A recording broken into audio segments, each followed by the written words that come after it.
అలా బాధపడుతూ ప్రశాంతత కోసం ఆరోన్ బయట పార్కుకు వెళ్తాడు. అక్కడ దిగులుతో దీర్ఘంగా ఆలోచిస్తూ కూర్చుంటాడు. అక్కడికి రూతు అని దేవుని యందు విశ్వాసం కలిగిన ఒక వృద్ధురాలు వస్తుంది. చూడు బాబు, నేను ఇక్కడ కూర్చోవచ్చా? మీ ఇష్టం మామగారు. అబ్బా, ఇక్కడ వాతావరణం ఎంత బాగుందో కదా. ఆ బాబుని చూడు, ఎంత ఫాస్ట్గా రన్నింగ్ చేస్తున్నాడో. అవును, అసలు పడిపోతానని భయం లేకుండా రన్నింగ్ చేస్తున్నాడు. ఇలా రన్నింగ్ చేయాలని నీకు ఎప్పుడైనా అనిపించిందా? అనిపించింది మామగారు, కలలో అనిపించేది. అవునా? ఇంకా ఏమనిపించేవి కలలో? లేదు, ఇంకేమీ అనిపించేది కాదు. లేదు బాబు, ఏం పర్లేదు, చెప్పు. ఇంకా ఏమనిపించేవి కలలో? లేదు మామగారు, ఇంకేమీ అనిపించేవి కావు. పర్లేదు బాబు, చెప్పు. నీకు ఏదో ఒక కళ ఉండే ఉంటుంది కదా, అదేంటో చెప్పు బాబు. ఏం పర్లేదు, చెప్పు బాబు. సరే మామగారు, మీకు నా కళలు తెలుసుకోవాలని ఉంది కదా, అయితే వినండి, చెప్తాను. కళలో నాకు నా కాలు బాగుండాలని, అందరిలాగా నేను సరిగ్గా నడవాలని, నా నడుము ఇలా వంగి కాకుండా చక్కగా ఉండాలని అనిపించేది. ఎగరాలని, పరిగెత్తాలని, అందరిలా ఆడుకోవాలని, వంకరగా ఉన్న ఈ చేతులు చక్కగా ఉండాలని, నా బుక్స్ నేను తీసుకోగలగాలని అనిపించేది. అందరిలా నా నోరు కూడా సరిగ్గా ఉండాలని, నన్ను చూసి ఎవరో అపహాసం చేయకూడదని, నా రూపం అందరిలా అందంగా ఉండాలని అనుకునేవాడిని. కానీ అది సాధ్యం కాదు, ఎందుకంటే అది ఒక కళ మాత్రమే. అందుకే నేను ఇంకా కళలు కనడం మానేశాను. అలా అనుకోద్దు బాబు. ఇలా చూడు బాబు, దేవుడు నిన్ను చక్కగా చాలా అద్భుతంగా చేశారు. ఏంటి మామగారు, నేను మీకు ఎగతాళిగా ఉన్నానా? అది కాదు బాబు, నువ్వు నీ పైరూపాన్ని చూసుకోవడంలోనే బిజీ అయిపోయావు. కానీ దేవుడు రూపాన్ని కాదు, హృదయాన్ని చూస్తారు.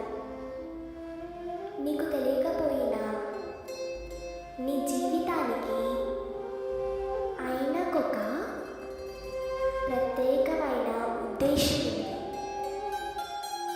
ఉద్దేశమా? ఇలా ఉన్న నాపై ఆయనకే ఉద్దేశం ఉంటుంది మామగారు. దేవుని ఉద్దేశం మనకి అర్థం కాకపోవచ్చు, కానీ ఆయన ఎప్పుడు పొరపాటు చేయరు. నువ్వు ఇలా పుట్టటం ఇది ఆయన ప్రణాళికలో ఒక భాగం. ప్రణాళిక అంటే?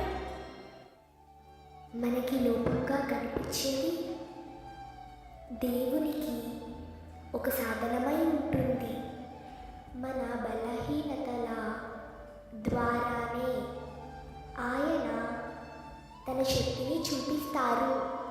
అందుకే దేవుని కృప మన బలంలో కాదు, మన బలహీనతలలోనే ఎక్కువగా పనిచేస్తుంది.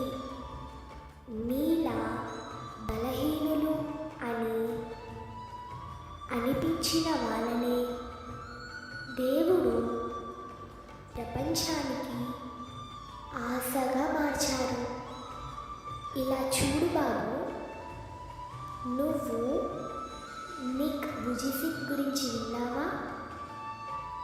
కాళ్ళు లేని, చేతులు లేని వ్యక్తి,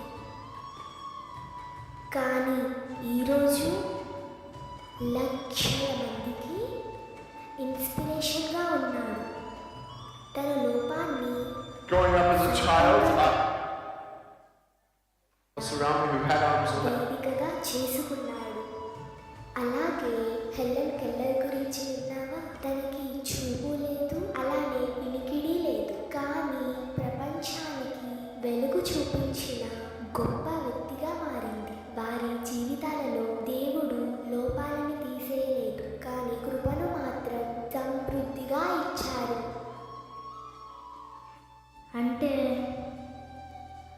అంటే మామగారు దేవుడు నాకు సహాయం చేస్తారా?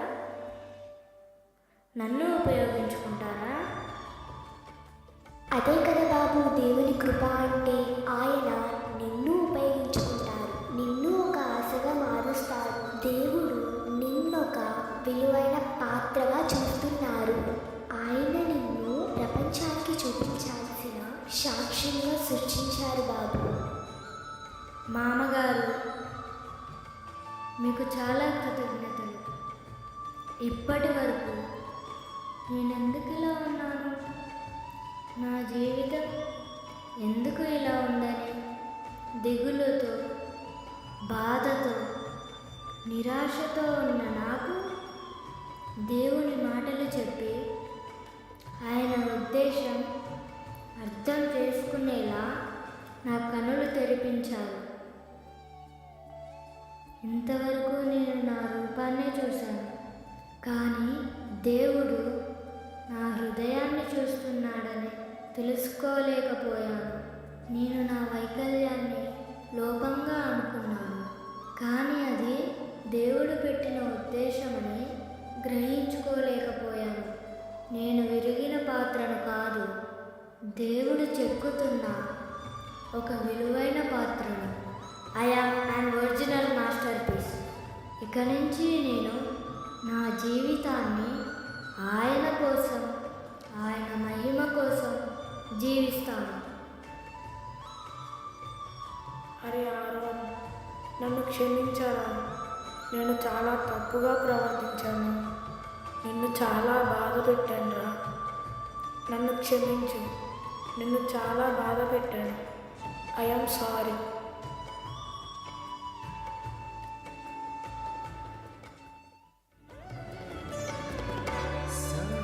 సర్వకృపానిధి మా పరమ కుమ్మరి, నీ చేతిలోనే మా జీవమున్నది. సర్వకృపానిధి మా పరమ కుమ్మరి, నీ చేతిలోనే మా జీవమున్నది. మా దేవా, నీ ఆలోచనలు మా ఊహకు మించిన కార్యములను జరిగించుచున్నవి. మా దేవా, నీ ఆలోచనలను ఎంతో గొప్పవి. మా ఊహకు మించిన కార్యములను జరిగించుచున్నవి. ఏమైనా చేయగలవు, పరమంతం మార్చగలవు. నీ నామముకే మహిమంతా తెచ్చుకొను. ఏమైనా చేయగలవు, పరమంతం మార్చగలవు. నీ నామముకే మహిమంతా తెచ్చుకొను. యేసయ్యా,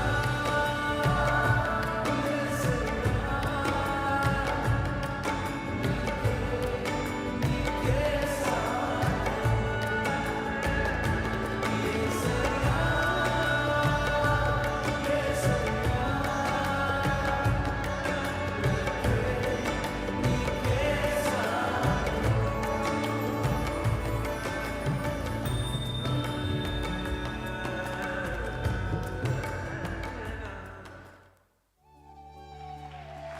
మనము కూడా చాలా